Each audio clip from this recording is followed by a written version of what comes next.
Praktik pendidikan yang membelenggu sebelum kemerdekaan. Pendidikan formal di Indonesia itu dimulai ketika pada masa penjajahan Belanda di Indonesia. Didasari oleh sebuah keputusan dari Ratu Belanda agar Belanda melakukan sebuah tindakan balas budi karena jasa-jasa Indonesia untuk kemajuan Belanda yang selanjutnya disebut dengan etis politik, atau dalam bahasa Indonesia kita lebih kenal dengan istilah politik etis, di mana pemerintah kolonial Belanda memberikan 3 program untuk membalas budi jasa Indonesia. Di antaranya adalah yang pertama irigasi, kedua imigrasi, dan ketiga adalah edukasi. Namun alih-alih membalas budi bangsa Indonesia dengan 3 program tersebut, yang dilakukan oleh pemerintah Belanda adalah justru memanfaatkan situasi ini untuk lebih mengeksploitasi rakyat pribumi pada masa itu. Nah, dalam hal ini, dalam praktiknya pendidikan di Indonesia, kita akan membahas bagaimana praktik pendidikan yang membelenggu pada saat itu sebelum masa kemerdekaan. Mari kita bagi menjadi 2 bahasan. Yang pertama, masa pendidikan pada masa kolonial Belanda dan pendidikan pada masa kolonial Jepang. Pendidikan pada masa kolonial Belanda. Bagaimana praktik-praktik yang dilaksanakan pada masa itu? Yang pertama, pendidikan dilaksanakan hanya semata untuk keperluan pemerintah kolonial Belanda. Itu adalah untuk mempersiapkan tenaga-tenaga pekerja yang memiliki pengetahuan dan siap mengabdi untuk pemerintah kolonial Belanda. Yang kedua, tidak semua rakyat pribumi merasakan pendidikan. Sistem pendidikan yang didasarkan pada sistem golongan yang terkhusus hanya untuk kalangan para bangsawan atau orang yang berasal dari kalangan atas saja. Ketiga adalah pemerintah kolonial Belanda membuat pendidikan yang bersistem pada sistem kebarat-baratan. Yang keempat, pribumi tidak mendapatkan pendidikan karakter dan budi pekerti. Hasilnya itu pendidikan pada masa itu terfokus untuk melatih kerja masyarakat pribumi. Hal yang membelenggu dalam sistem pendidikan pada masa kolonial Jepang. Yang pertama, sistem pendidikan bertujuan untuk berperang. Yang kedua, masyarakat diajarkan mengumpulkan hasil alam untuk logistik perang. Sesudah kemerdekaan, rakyat Indonesia berhak dan telah mendapatkan pendidikan.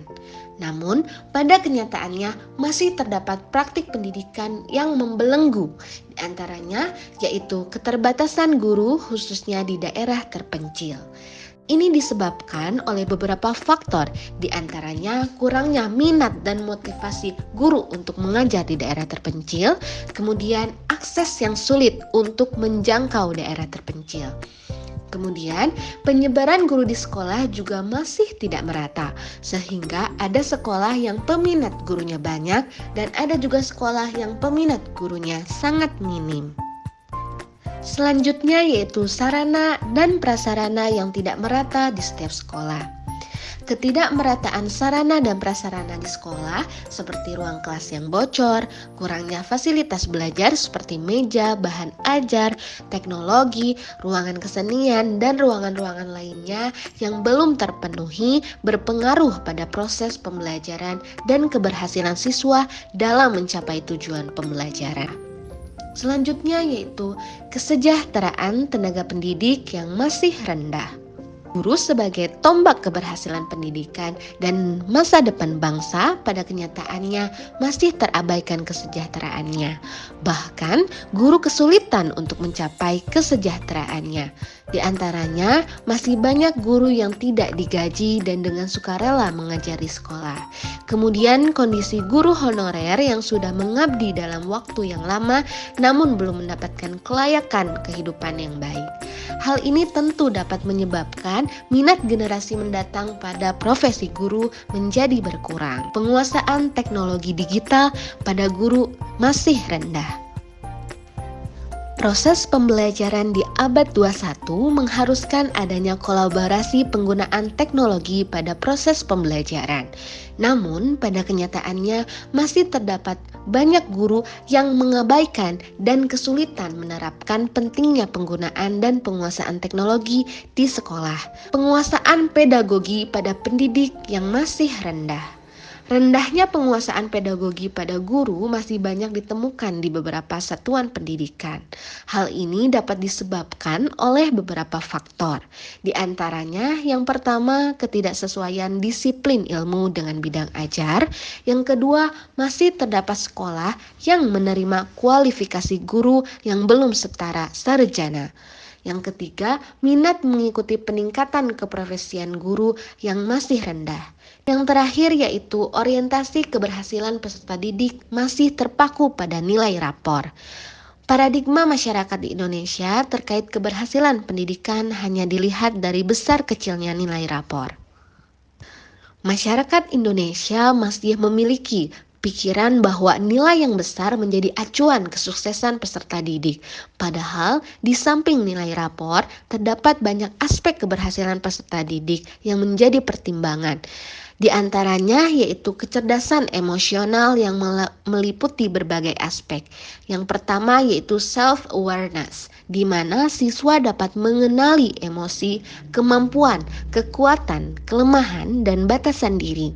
Yang kedua yaitu self-regulations, di mana peserta didik tahu kapan ia harus mengeluarkan emosinya dan kapan ia harus meredam emosinya, sehingga peserta didik dapat menghindari tindakan impulsif yang merugikan dirinya. Ketiga, motivations. Peserta didik yang cerdas secara emosional adalah peserta didik yang mampu memotivasi dirinya sendiri. Yang keempat yaitu empati. Peserta didik dapat memahami dan menumbuhkan koneksi dengan orang lain secara emosional. Hal ini penting untuk setiap individu agar peduli dan tulus dalam berhubungan dengan siapapun. Yang kelima yaitu social skills. Kemampuan ini akan sangat membantu peserta didik dalam berkomunikasi dengan teman, guru, keluarga, dan masyarakat di lingkungan sekitar dengan baik dan dapat membangun relasi dengan baik. Setelah kita mengetahui praktik pendidikan yang membelenggu kemerdekaan peserta didik, maka upaya yang dilakukan untuk mencapai pendidikan yang memerdekakan pendidikan hendaklah dapat menjadikan manusia merdeka terlebih dahulu. Merdeka batinnya, merdeka pikirannya, dan juga tenaganya. Guru tidak hanya memberikan pengetahuan yang perlu dan baik saja, tetapi juga mendidik peserta didik untuk mencari pengetahuannya sendiri yang dapat digunakan dalam kehidupannya. Kurikulum Merdeka dirasa tepat untuk digunakan sejalan dengan pemikiran tersebut. Sejalan pula dengan tujuan pendidikan yang menitik beratkan kepada keaktifan murid dalam mengembangkan minat, bakat, kebutuhan, dan kemampuan mereka. Penilaian dalam kurikulum ini lebih banyak memperhatikan proses siswa dalam menjalankan pembelajaran melalui asesmen diagnostik dan formatif. Konsep tersebut selaras dengan pemikiran Ki Hajar Dewantara mengenai pendidikan yang bermakna menuntut segala kekuatan kodrat pada anak-anak agar mereka sebagai manusia dan sebagai anggota masyarakat dapat mencapai kebahagiaan serta keselamatan setinggi-tingginya. Kurikulum Merdeka memberikan pembelajaran project based learning, memberikan ruang kepada guru dan peserta didik untuk melihat masalah dalam keseharian dan mencoba menemukan solusi dari masalah tersebut.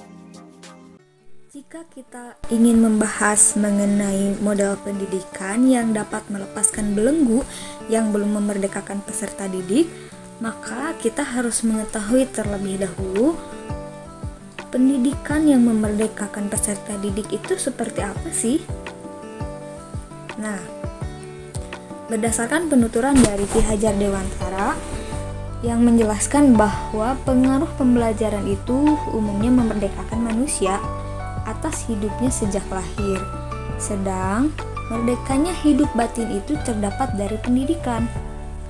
Manusia merdeka yaitu manusia yang hidupnya lahir batin atau tidak tergantung kepada orang lain, akan tetapi bersandar akan kekuatannya sendiri.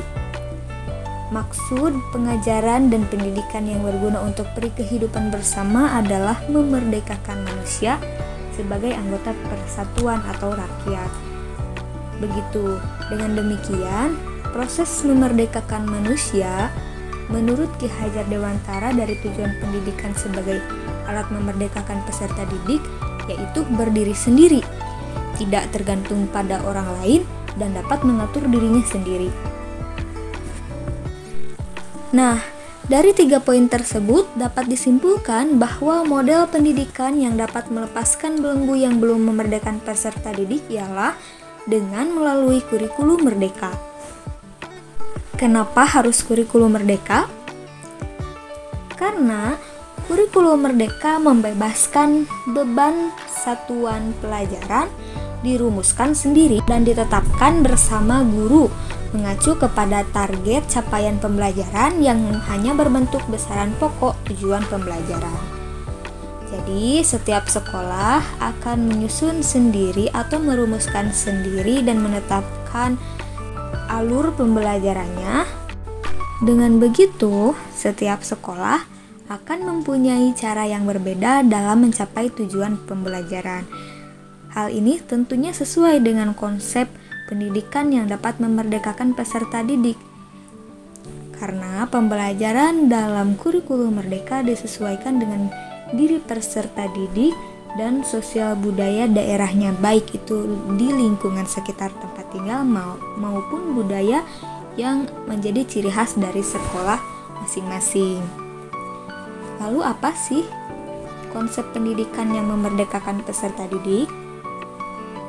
Konsep pendidikan yang memerdekakan peserta didik ialah melaksanakan pembelajaran yang memberikan kesan belajar yang tanpa tekanan, pembelajaran yang menyenangkan, bebas bereksplorasi secara mandiri dan dapat mengemukakan gagasan, serta berkolaborasi dengan sesama peserta didik. Dalam melaksanakan pembelajaran yang dapat memerdekakan peserta didik dapat menerapkan pembelajaran dengan metode problem based learning, metode demonstrasi, metode diskusi, dan lain sebagainya. Sehingga model-model tersebut tentunya akan memberikan kesempatan kepada peserta didik untuk berkolaborasi dengan peserta didik yang lain. Metode-metode pembelajaran seperti itu juga akan memberikan pengalaman yang menyenangkan, pembelajaran yang tanpa tekanan, dan memberikan kesempatan kepada siswa untuk bereksplorasi secara mandiri. Hal itu juga tentunya harus dibarengi dengan kemampuan guru dalam mengelola kelas.